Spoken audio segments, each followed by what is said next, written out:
Hi, welcome to today's assignment help, which means basically I'm doing questions from your workbook. Um, so you are expected to do practice now 6A questions 1, 2, 3, and 4. So I figured that you can do with some help for these questions. So here we go. Question number 1, let me go through.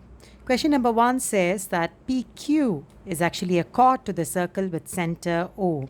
And then M lies on PQ such that OM is perpendicular to PQ. Now, if you remember the first chord property, it says that the perpendicular bisector of a chord passes through the center. So if a line is coming from here, it means it's going to be a bisector to this. So if this is entire chord is 10, I will know that PM is also 10 and MQ is also going to be 10. So let's write that down.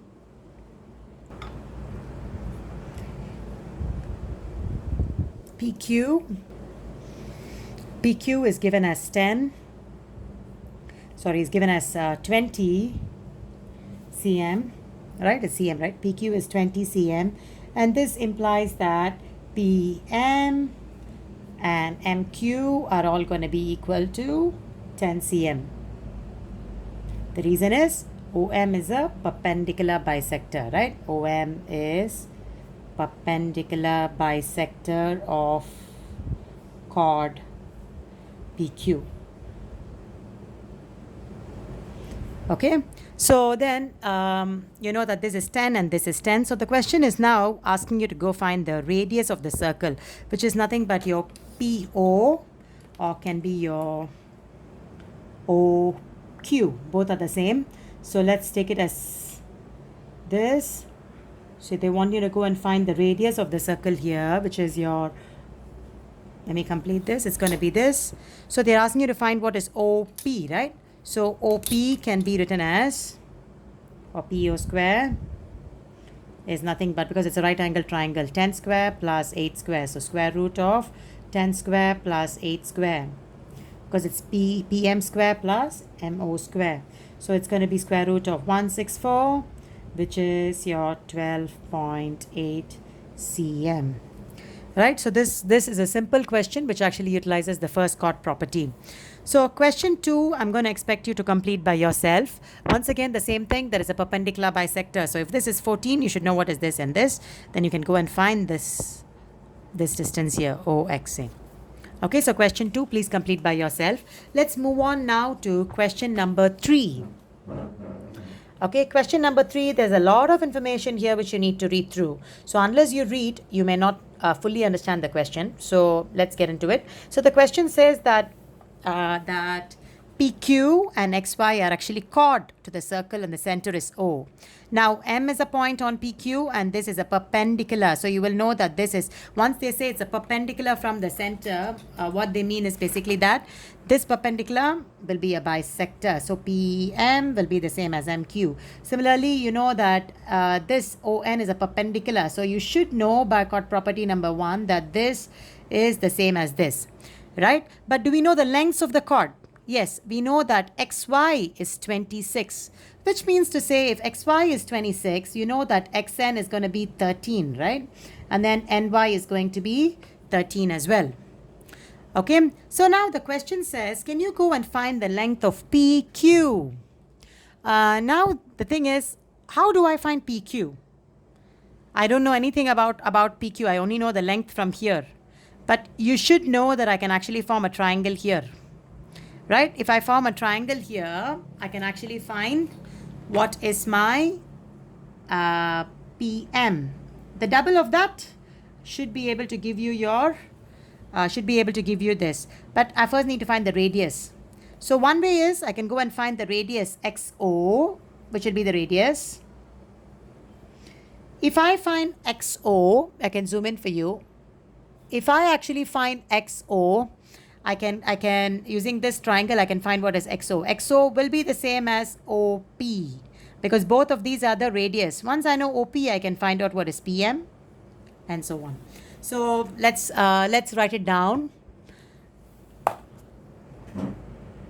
Let's write it down first. So you know that the question is giving you XY right? So the question, you write it down, you know, xy is equal to 26.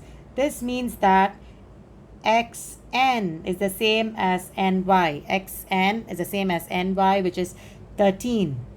Okay, the reason is perpendicular bisector of chord. Because perpendicular bisector of a chord, ON is a perpendicular bisector, this one is 13 and 13. Okay, so you must give the reason like that. So let's go and find what is OX. Okay, so OX is given by square root of 13 square plus 3 square. Okay, now always leave it in full calculator answer before you actually go and give me a short answer. So this, which is 13.34166,406. OX. I don't need the radius as the answer. The question is only asking me for this. So I'm not going to give the 3SF answer. I'm just going to leave it as this. So after this step, I'm going to go and find PM. I know that XO will be the same as OX is the same as OP because they are both the radius. Right? So if these two are the same, I can find what is PM. So PM is given by square root of, you know, you're going to go and find something that is not the hypotenuse. So you must use minus sign there. So it is 13.34166,406 square minus 8 square, which is 10.67707825. Okay, I'm not giving 3SF answer yet. I'm going to move on to what is PQ. If I know PM, okay, half of the chord, exactly half of the chord is this. So twice of the chord will be PM times 2. I mean, twice of this PM will be 21.354156.5, which can be given as 21.35 because the question is asking for 2 decimal place answer. Okay, so this was question number 3. I'm also going to give you help for question number 4. Okay, I just hope that you can understand the chord properties properly now. So question number 4. What is the information given? You've got to read what is the information that is given to you first. Okay, question number 4. Let's read question number 4. It says there is a circle with center O and the radius is 7. So which means AO is 7. So similarly OP is 7 and OB is also 7. The radius is 7. OQ is also 7. So any point on the circumference of the circle all the way to the center O is 7. Okay, now the chords AB and PQ are given to you. The lengths are given to you. Remember, you actually have the perpendicular lines here. So which means to say that AM will be equal to MB. That is your first chord property, right? So let's take note of that. You will have, so question number 1. Before you move on to the question, let's write down what information is given to you. I know that all the radius, okay, is given to me as 7 cm. That is the radius. Then, what other information is given to me? Let's see. I'm given that AB is 11 cm, isn't it? Which implies that AM will be the same as MB, which is 5.5. Now, the reason that is so is because, okay, there's not enough space, but I'm just going to do this just to show you that this is equal to this. The reason is that OM is a perpendicular bisector of the chord.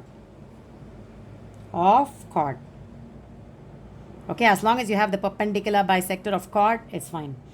Then PQ is given to you as 13 cm, which means the PN will be equal to NQ. PN and NQ are the same. Half of 13 is going to be 6.5 cm. Again, the reason is ON is going to be the perpendicular bisector of the chord. Is this okay? So after this, you can start to find whatever you need to find. The question says find the distance of O from the midpoint of this. So basically they're asking for OM now. AM you already know is given to you as 5.5. You know the radius also. So finding OM should not be a problem.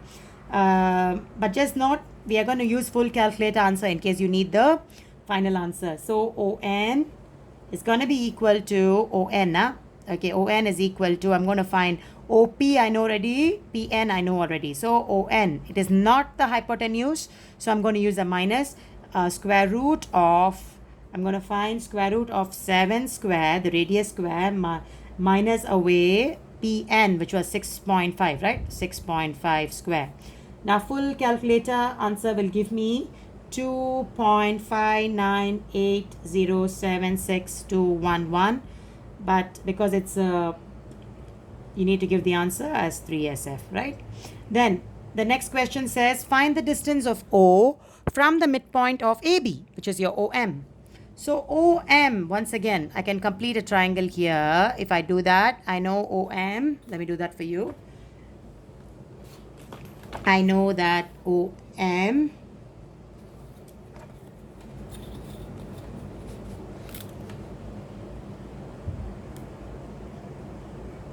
okay, so I know that OM is a 90-degree triangle here. So OM is going to be the radius square minus away AM square, which is 7 square minus AM square is 7.5 square, which gives me 4.330127019, approximately 4.333 SF, right?